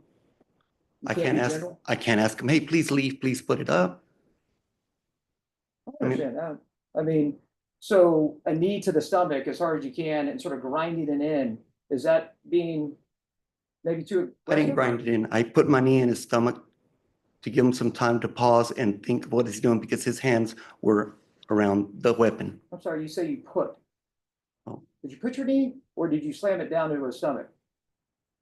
I made contact with his stomach. Did you slam it down to his stomach? I made contact. Did you slam your knee into his stomach or not? What is the definition of slamming, sir? What's your definition? Slamming? Yeah. Is it that? I don't know. I don't know the definition of slamming, but I put my knee on his stomach. Okay, You said earlier that I put both knees. I didn't put both knees. well, from the video. No, it's one knee, sir. So tell me this, if he was reaching for that gun, why didn't you grab his hand? Because I had those other two behind me and I was afraid I was gonna get jumped from behind. The other two, that one, you knew an individual was holding her back. You saw that, you saw the video. That man, Carlos Rodriguez, never, ever tried to touch you or touch any of your security guards. Isn't that correct? If I would have been able to assess all of that, things would have been different. Isn't that It correct? happened so fast in milliseconds. I wish they wouldn't have cropped the video so you could see the entirety of the video to show what the only choice I had to do is what I did. I didn't know their intentions. I know they kept coming. I know that he was hitting somebody there. I know that she was hitting somebody when I first got there. So they were already a threat. So my question was, Carlos Rodriguez never touched you, never touched your security guards. Is that correct? I don't know because From that video. when from you- that small clip, Yes, from that small clip. The clip, yeah, I'm sorry. he doesn't show to be doing nothing. He's trying to pull her away in that clip. Yes, sir. He's pulling away the lady, Esperanza, away from you and away from this, what's going on. Is that correct? That's correct. With Pablo laying on his back with Anthony Cochran on top of him, with his stomach exposed, correct? Yes. That's when you walk up and you slam your knee into his If midsection. you could see the video, if you could play the video, you could see how he's already twisting and turning back. Oh, yes. Okay, so, and his hands get to this area where his gun's at. Who did you tell about the gun? I don't know. You don't know, or you didn't tell anyone? I don't remember. I don't remember. It's been a long time. You remember quite a bit of this, but you don't remember if you told anybody about the deadly weapon that you were very fearful of, that a shootout in your club, people were gonna die in the safest club here? I You didn't would, tell anybody? I don't remember. You didn't tell Tina in the conversation, a 40-minute conversation, you never mentioned a gun. I don't remember, sir. Would you like to listen to your 40-minute conversation to see if it's in there? Or would you just believe that I'm telling you it's not in there? If it's not in there, it's not in there. Okay, and then tell me this, during your conversation with Detective Gross that was recorded, Mhm. when did you tell him about the gun and that you were in fear of your life or Cochran's life or everybody else's life? Tell me that. When did you mention that gun? I don't remember. I don't think I did. You don't believe you did? I don't think I did. Why is that? I thought he was gonna, I thought my whole thinking was the DA was gonna call me back and they were gonna check the rest of it, what happened, what the assault to the security guard, the assault to our bar back. I thought it was gonna be followed up. Let's talk about that, because that night you told no less than 2 officers that you don't want to press charges. You recall that? Yes, And then you recall saying, if y'all press charges, I'm gonna press charges. You recall that? if that's what the video says, yes, sir, I'm not talking about a video. or I'm talking about audio. your phone call.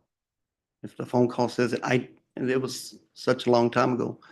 I understand, but you have access to your recorded phone call because you turned it over to the police. Is that correct? Yes, So you have access to it. You're the one that made the recording. okay, yes, sir. So you've listened to it up until this trial, did you? No, actually, I had not been listening to it. Okay, well, But- let's talk about that. Let's talk about the cap incident or the incident where you talk about Pablo grabbing you and shaking you that you just on direct you talked about. Who did you tell that to? Other than today? I don't think I told anybody about it. No one. I don't think so. You didn't tell Tina that. I don't remember. I might have told Tina. might- If anybody, I would have told her. Actually, don't you recall talking about a cap? You talked about like that Pablo had turned his baseball cap backwards. No, he grabbed, I had a cap and he grabbed my cap.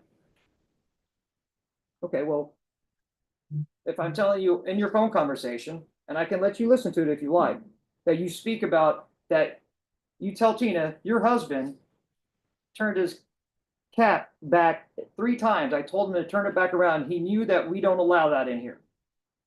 Mhm. So you do recall that? No, I don't, but if it's in the recording, then that's what I said. And you do talk about Pablo quite a bit, that he'd been there, that y'all are family to me. Yes, sir. I love y'all. I hug you. I tell him I love him. You talked about this through the whole conversation with Tina, Yes, sir. right? And that's that 101. I mean, and I'm not denying the fact that that's your job really. Because Yes, sir. you're a bar owner, you got to be friends with everybody, right? Yes, sir. I understand that. But you're telling her the next day that you're friends, that you're like your family to me, I care for you, things like that. Is that right? Yes, I treat everybody the same. I take care of my community. And then you also talked to her about the video. It says you told her the video shows you making contact, Tina, with my security. Yeah. What video is that? I don't know. Okay, well, I- well, I mean, talk about it once, and then you say the video shows you put hands on the security guard. She answers no. That video. I had not reviewed the cameras. What I was told from my staff that she put hands on them first, and I was going to refer to my videos and look for it. Well, I can show it. I can play it for you if you like, and outside the presence of the jury here, but you know less than 3 times. Tell her the video shows you made contact with him. You said it 3 times. Right. To Tina. So why would you tell her that if you've never seen the videos? Because I believe my staff.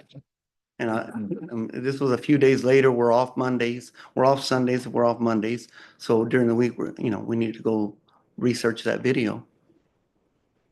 So the next day you're talking to Tina and you're recording the conversation. Yes, sir. Tell me this, why were you recording the conversation? For this reason. For this reason? Yeah. So this is something that you would review before you came into court today, No, I right? just wanted to have proof that I'm not lying. And if she was lying, then it would be told. You realize that Tina asked you 3 different times to see the video? Yes. What If did you that's tell what her? if that's what it says. What did you tell her? I don't remember. You told her, no, I can't show it to you. I'm gonna give it to the DA. I'm gonna give it to the police. Did you give this video that you were talking about to the police? We never found that video. Never found that video. No, sir. The one that you're telling her that you watched. Yes, because that's what my staff had told me that, so I was hoping it was on video camera. As you can see, it's very hazy on the one camera that we do have. Very hazy. I mean, it's not even actually the real video. It's a cell phone video, right? The cell phone Oh, video. yeah, of the video. recording of the video. Yes, sir. Now, you talk about it's several times in this conversation you have in there. You like using the word de-escalate, right? Yes, sir. And she asked you, can I see the video? You're like, no, I'm going to give it to the detective. And then you tell her, I got to protect, I told you I got to control it. I figured it out, and then I'll de-escalate this situation. You recall talking about that? If it's in the recording, then that's what I said. I don't know for verbatim of what I said. And you had told her, I asked you to stay away from the cops. And you were talking to the police that night. I don't You recall remember. that? I don't recall. If it's on the, like I said, if it's on the recording, that's what I said. You also talk about your security guard, how he was bruised all over his body. Okay. Right? This is the next day. Okay. Bruised all over his body. You saw the pictures, right? Yes, sir. He's bruised all over his body? I believe those pictures were taken that same night. Okay. And then also you say he was brutalized. I mean, that's a strong word. What do you define as brutalized? Well, if there's 4 people hitting on one person and a lady hitting on one person, I call that brutalized. Hitting on one person. Yes. Hitting. If they were attacking him, to me, that's brutal. Attacking. Yeah, it's attacking. You've seen these pictures, right, that are in of him? Yes, sir. And he was attacked and brutalized? Yes, sir. That?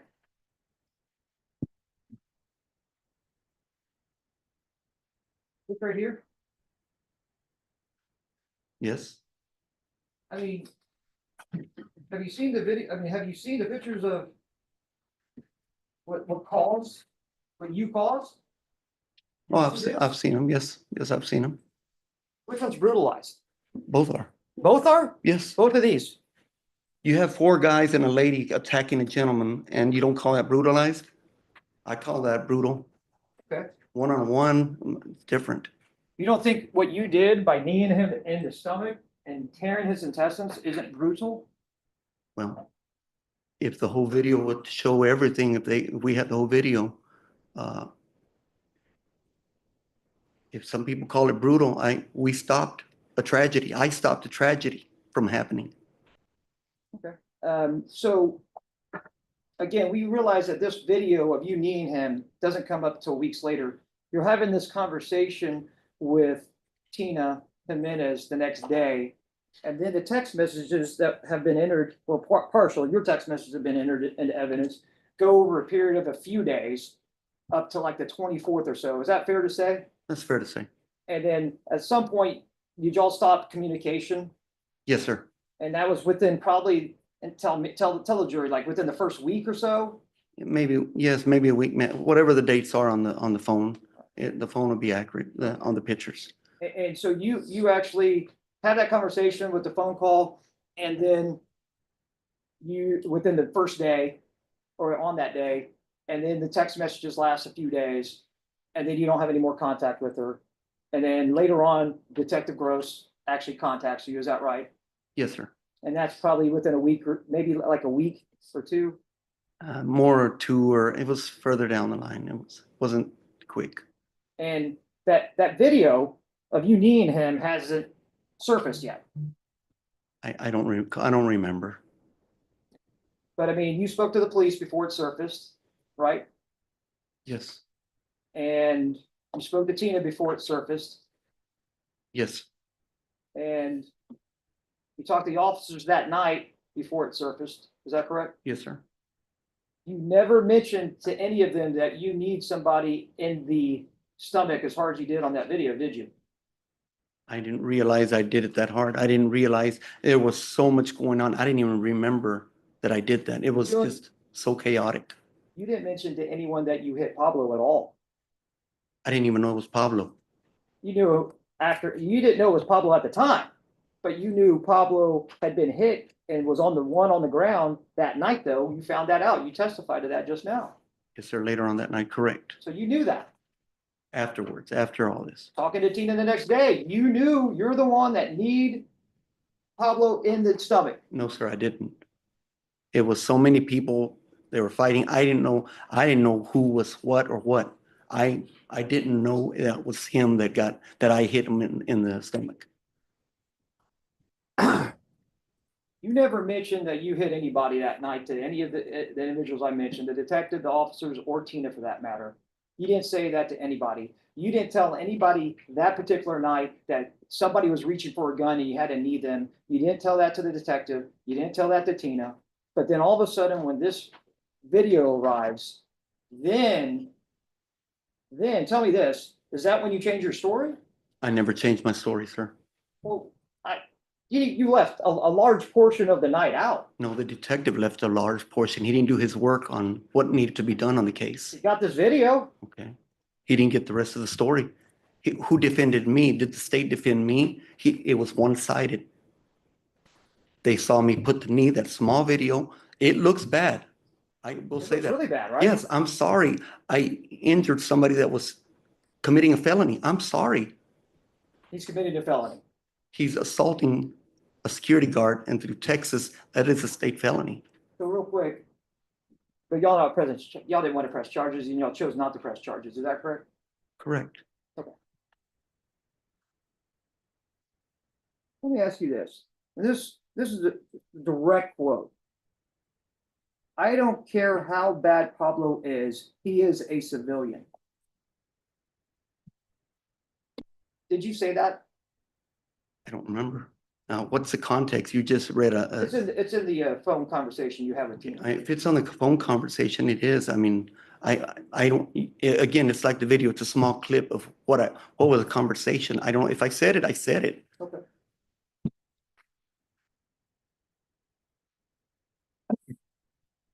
Body cams.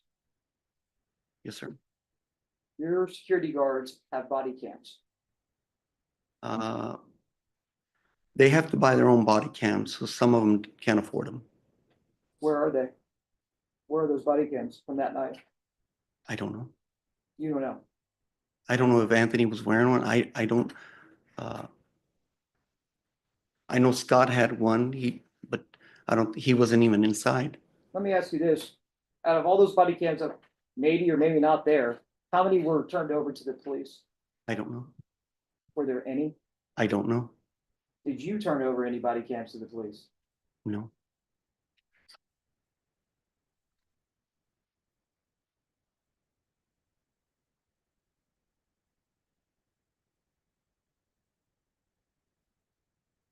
During this phone conversation, you constantly tell Tina, we can file charges against you and Pablo and his nephew and his nephew's girlfriend.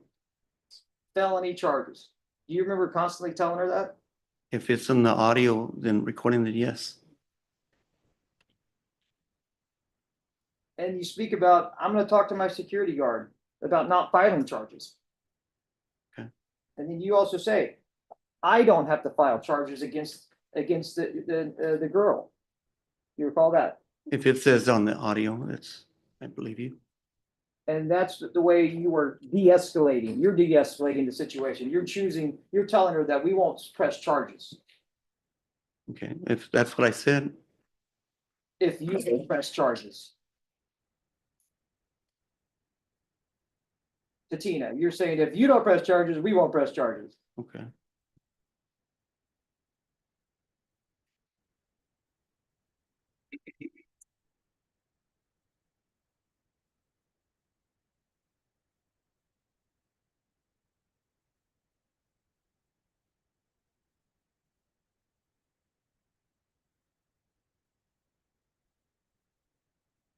You were talking to Tina about telling them, y'all are good people. I like y'all. Yes, sir.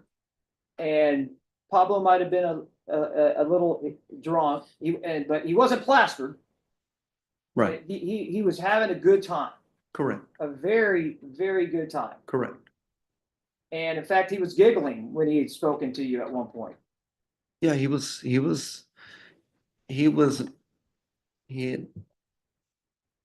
I don't know how to say it. He'd been drinking a little bit more that night than usual. But not out of control. No, I mean, not out of control, no, sir. In fact, you mentioned that, not out of control. You tell her that. Okay. And does Tina ever ask you, like, during this conversation, the one thing that she asked you, do you remember what the one thing that she asked you of? No, sir. Was it something of the factor, please, from the bottom of my heart, I ask you, train them better? Okay. Remember that? If you say it's on the audio, I believe you. Who do you think she's speaking of? Again, objection hearsay. With regards to hearsay, that will be sustained. The Tina made, that's an objection to hearsay.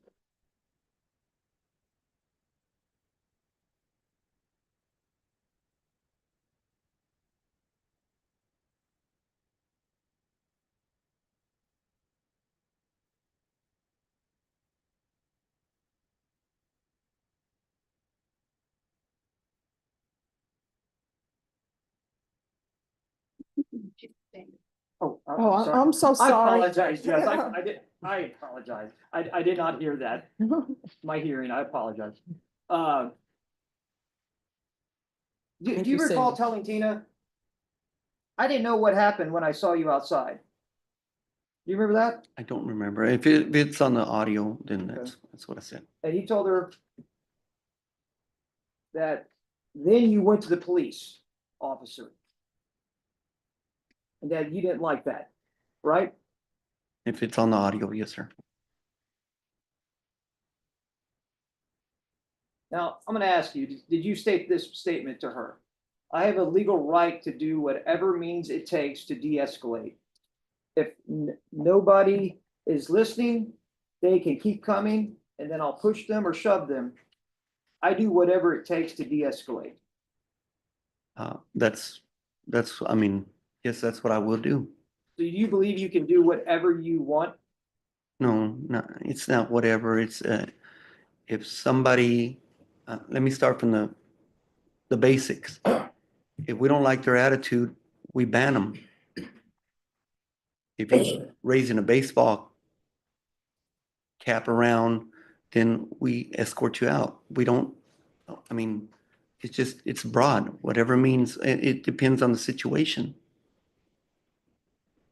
You also state, the law states that I do whatever means it takes to de-escalate. If you don't like it, that's the law. The law is the law. I believe that's in the penal code or somewhere. I have to Sorry. They want to. to do whatever means necessary. I think it says force or do whatever means necessary, something like that. But from the video that we saw earlier about you kneeing Pablo in the stomach, that is any means necessary. He, first of all, I didn't know it was Pablo. The gentleman was assaulting a security guard, a licensed security guard. If that would have been a police officer and he was assaulting the police officer, you would have been looking at this totally different. I Okay. had to stop it. Speaking of that, of what you're just mentioning right there. Since you brought that up. If a police officer would have done what you did, what do you think would have happened to them? Objection calls for speculation. Sustained.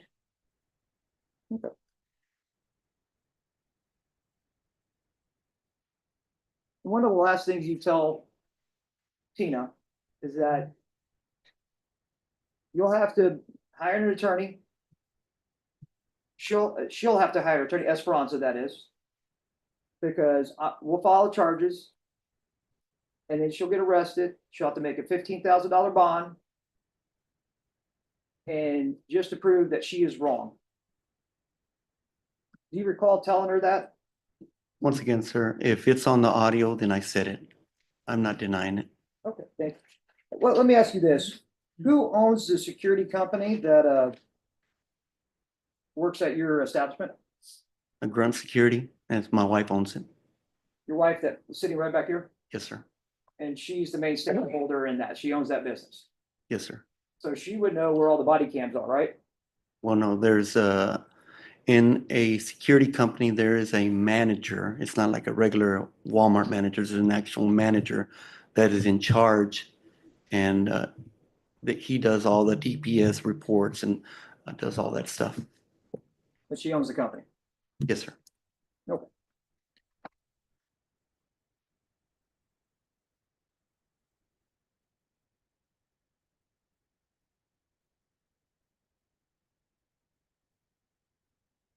You speak about this GPS. Who lived in the duplex? I have no idea. You didn't look it up online or anything like that? No, sir. I was So- hoping the authorities would do their job. Out in Nixon, I'm assuming you're meeting the people in Nixon. Right. Yes. Well, we also the detective here in San Antonio. I mean, And who owns this tire shop? I have no Who idea. works at this tire shop? I don't know, but they, that's where it went from our club to that tire shop on 1604 and I-10 on the east side of San Antonio. So you really don't know who works at the tire shop, who owns the tire shop. I mean, if it stopped anywhere else, was it a house next to the tire shop? You have no clue, do you? Well, there's no houses next to that tire shop. And we went and drove the locations so we could call the authorities. And we just I followed up with the GPS, and it took us to Nixon. And out in Nixon, you have no idea who lives in the duplex. You have no idea. I mean, it's pure conjecture on your part, just guess, right? Of who lives there. I had no clue who lives there. I was following the radio. The radio was telling me where to go. And you speak about compensation, that she's asking for compensation. In this phone conversation or any of these text messages, since those are the last times you actually spoke with Tina, when did she ask you for compensation at all? I don't remember. Because she doesn't. If it's in the audio recordings and it's there, Yeah. I don't remember. And so is your testimony today that you knee dropped into Pablo's stomach to protect everybody? Yes, sir. And this club that you're saying is a safe haven and for everybody. Yes, sir. So why didn't you just grab his hand? I don't understand that. Because I had that other couple behind me and they were just continuously behind me and I did not want to get hit behind my head or get attacked from behind. The same people that were moving away. In fact, if you watch the video again, and we can watch it again if you like. But when Tina really gets upset is after you knee Pablo. You do Well, realize that, I right? hadn't need Pablo when she was attacking him, when she was attacking security guard. Right. I pulled her off, but she was attacking. Right. So, I mean, she You was were- already a problem. I had already assessed she was a problem. And you had cleared the floor, you've gotten all these people off of Anthony Cochran, because Anthony Cochran is now on top of Pablo. You got another security guard right behind you dealing with maybe somebody else that tosses somebody a little bit in that one video, that hazy video of yours. So you have everything sort of calmed down. You have a gentleman holding a lady, and this is when you choose to knee Pablo in the stomach. It's easy to do the Monday quarterback, but when it happens and it's milliseconds, there's only so much you can do and react to so many situations. I assessed it. I saw that couple was a problem when I peeled her off of him when she was attacking the security guard, and I peeled them two and pushed them that way.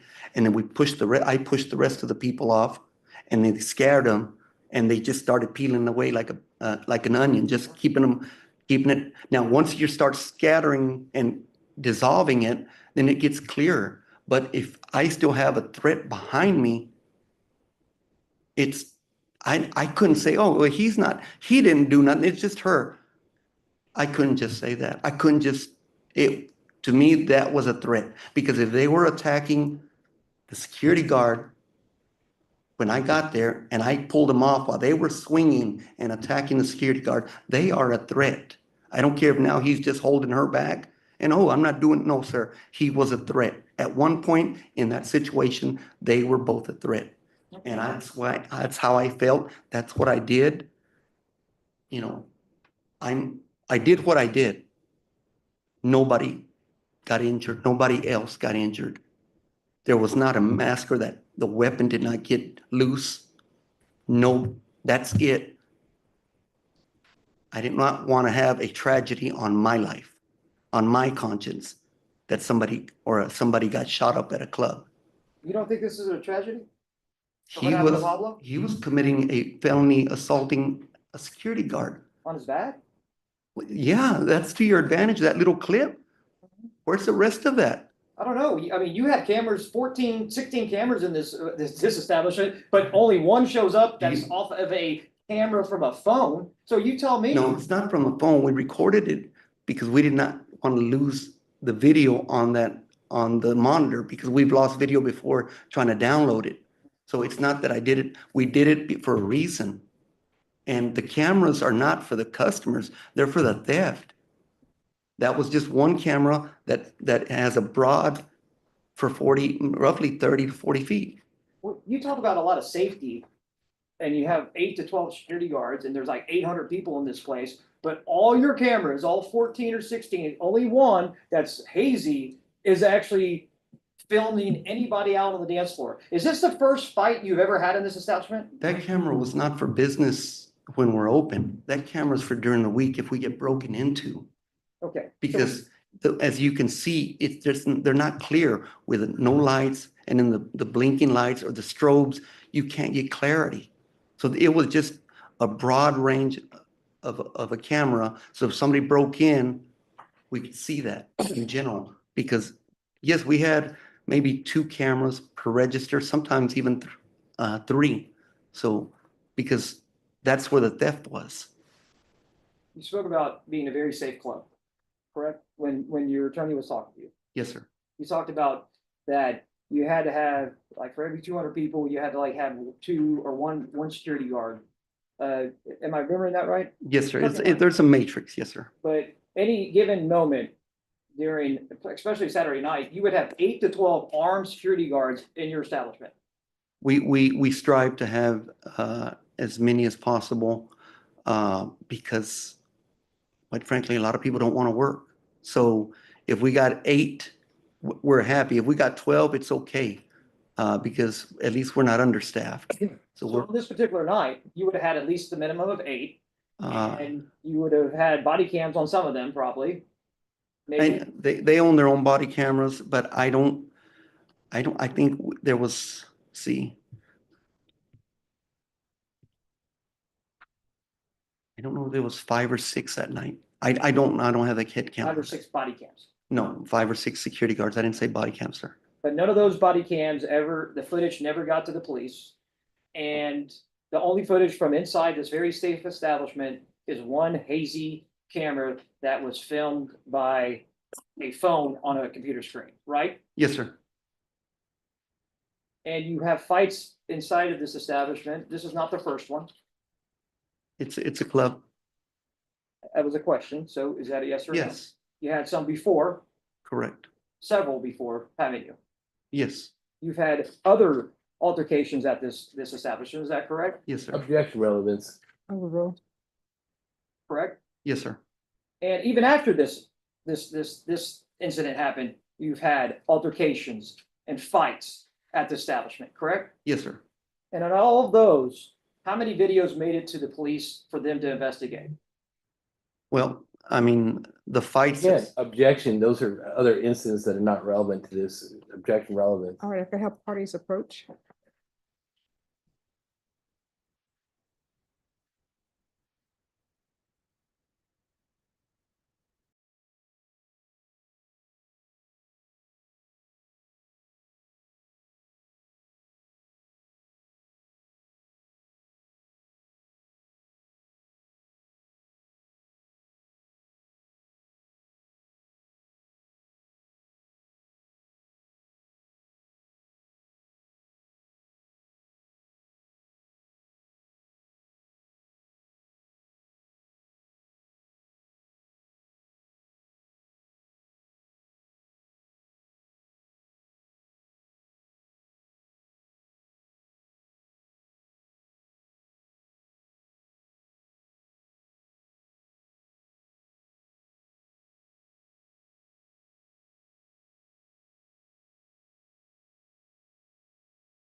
And there've been previous instances here at your location where firearms were involved. Yes, And in those instances, you would be contacted by police, correct? we would be contacted or You- we would. You're the owner. Yes, sir. And if, especially if you're at the location when it happens, right? Yes, And then you would turn over video or anything else to the police, right? well, if it's available, yes, sir. You would turn over videos from inside? Again, objection relevance to other instances. All right, that will be overruled. You would turn over video from inside, right? Whatever would be available. Several videos from it. I mean, anything that was filmed, right? If whatever incident, if it was filmed on that camera, but not all the cameras on the registers or because the cameras are aimed down to the register. They're not to the customers. They're aimed down to see the transaction. Any video from the outside, right? Yes, sir. And also body worn cam that was held by your security guards, right? Well, not all of them have them, so whatever would be available. So whatever was available, anybody that had one, you would turn that over, right? Well, as long as, I mean, if that was requested. Right. So that, anything pertinent to say some incident before, especially with weapons or anything involved, you would turn all that over. Yes, sir. But in this incident, you did not. This had a gun involved in it, didn't it? We turned over right there where it's not a clear camera footage. Body worn cams. I don't know who had them. I don't know. That was the detective's job to find out. I don't know who had them. If they had a body camera, if Scott had a body camera, if he was outside, if that was irrelevant, then I mean, I don't know who had a body camera. the gentleman that was with me, he was the door guy. He's not gonna have a body camera.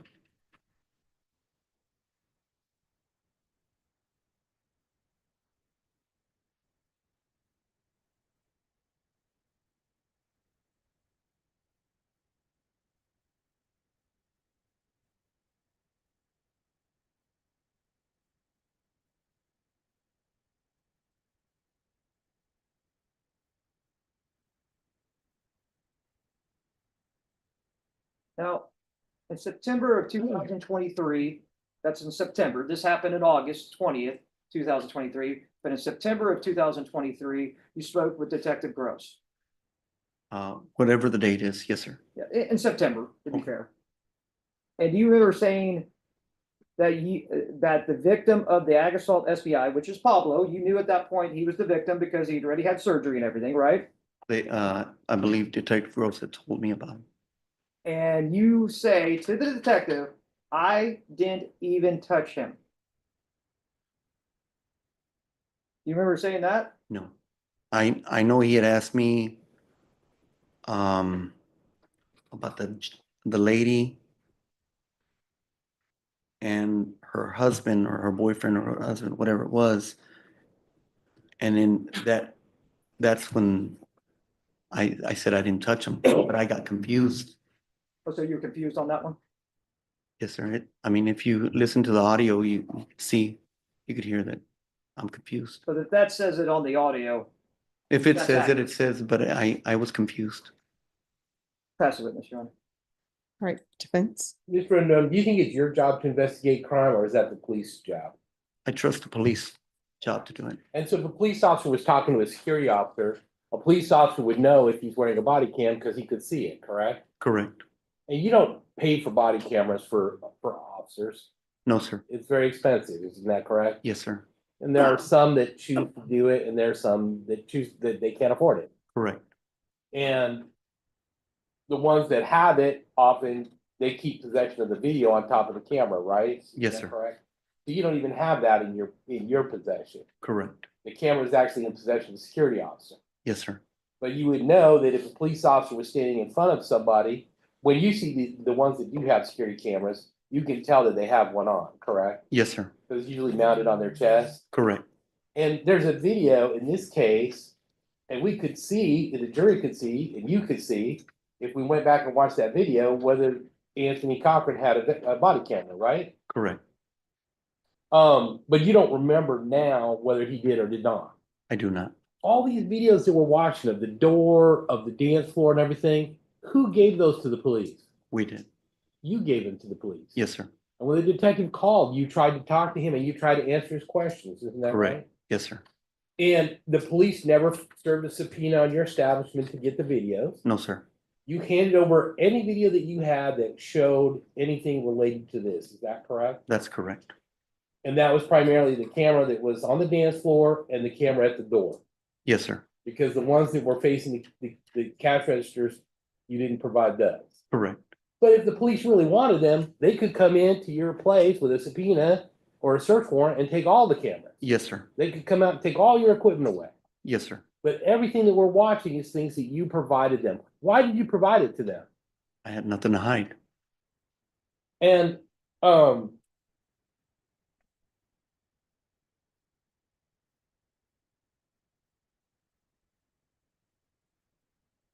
when you dropped that knee on this man, did you do that to be cruel? to No, him? sir. Was it your desire to hurt him in any way? No, sir. Did you believe that when you did that, that you were gonna cause any kind of injury that was serious like this? No, sir. What did you think was gonna happen? I was just gonna buy some milliseconds to get so the security guards would all get there so they could take care of the situation. When you found that he was injured and that it may have been caused by this, was that surprising to you? Yes, it was. Okay. I'll pass witness. Do you believe you were reckless? No, sir. You don't. No, sir. By kneeing the man that's defenseless on the ground, you don't believe that's reckless? No, sir. That's a snippet of what was happening. There's plenty of time before and after on that. If they would have provided you with the whole video, it would have shown exactly and you could have been able to assess it. And Whatever is necessary, right? yes, sir. Thank you. Pass the witness. I have nothing further, Your Honor. All right, you may step down.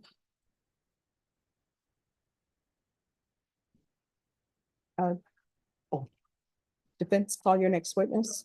Your Honor, at this time, the defense will rest.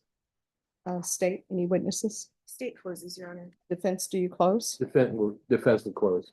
All right, ladies and gentlemen, you've heard all of the evidence at this phase of the trial. I am going to excuse you for the day. We'll be back on Monday at 9:30. At that time, both parties will present you with their closing arguments. Over the weekend, don't think about this case. Don't do any investigation, don't Google anything, don't watch anything, don't talk about anything that you've heard in this case. Now, what I can tell you is on Monday, the same number of jurors that were called up, previously, they will all be here. So in order to make sure that you have a parking space, because everyone, I wouldn't say everyone, but a majority of the people who work in these buildings park at that garage, it'll probably be best for you to get here no later than 8:30.